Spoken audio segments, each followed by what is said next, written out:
విద్యార్థి నాయకులు ఎవరైతే ఉన్నారో స్టూడెంట్స్ యూనియన్స్ నడిపిస్తున్నారు, మంచిదే. ఇదే విద్యార్థులు స్టూడెంట్ యూనికాన్స్ నడిపించవచ్చు. నువ్వు విద్యార్థి సంఘాలు నడిపించగలవు కానీ విద్యార్థి కంపెనీలు ఎందుకు నడిపించలేవు నువ్వు? లే నువ్వు తప్పు పడుతున్నావు, నువ్వు విద్యార్థుల్ని డైవర్ట్ చేస్తున్నావు. లే డైవర్ట్ చేయట్లేదు. విద్యార్థి సంఘాలు నడిపించేది కొంతమంది విద్యార్థులు. విద్యార్థి కంపెనీలు ప్రతి విద్యార్థి పెట్టుకోవచ్చు. సంఘాలలో ప్రతి విద్యార్థి పెట్టుకోలేడు కదా. కొంతమంది నాయకులు ఎదురు, కొంతమంది ఫాలోవర్స్ అవుతారు. విద్యార్థి సంఘాలు ప్రతివాడు పెట్టుకోవచ్చు.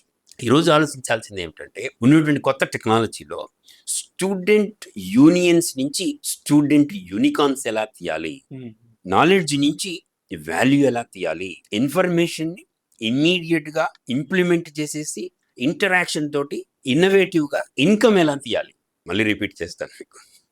ఇన్ఫర్మేషన్ ఇమ్మీడియట్గా ఇంప్లిమెంట్ చేస్తూ ఇన్నోవేటివ్గా ఇన్కమ్ ఎలా తీయాలి. ఇది చదువు. 21st సెంచరీలో చదువు అన్నది పుస్తకాలు బట్టేసి మెమరైజ్ చేయడం కాదు.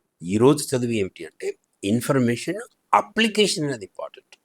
పర్ప్లెక్సిటీ కానీ, చాట్ జీపీటీ కానీ, యూట్యూబ్ కానీ, వాట్సాప్ కానీ, మీరు వీటిని ఉపయోగించేసి నేను ఈరోజు నా చదువుతో ఎలా సంపాదించుకోవాలన్నది విషయం. ఇక్కడ ఎవరు వస్తారో ఏదో చేస్తారో కాదు, అమ్ముతూ నేర్చుకోరా తమ్ముడు. కొనుక్కుంటే చదువు రాదురా అమ్మడు. ఇలా గనక చేస్తే చదువుకున్న ప్రతి వాడికి పని చేయొచ్చు. దేశంలో ఉన్న సమస్యలను, ప్రపంచంలో ఉన్న సమాజంలో ఉన్న సమస్యలకి సమాధానాలు తీయొచ్చు. దాంతో మనం లబ్ధి పొందొచ్చు. లబ్ధి తప్పు కాదు, బెనిఫిట్ తీసుకోవడం అనేది తప్పు కానే కాదు.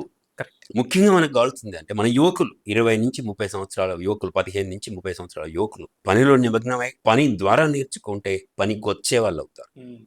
చదువు అనేది, విద్య అనేది పనితో ముడిపడాలి. పని లేని విద్య పనికి రాని విద్య. కరెక్ట్.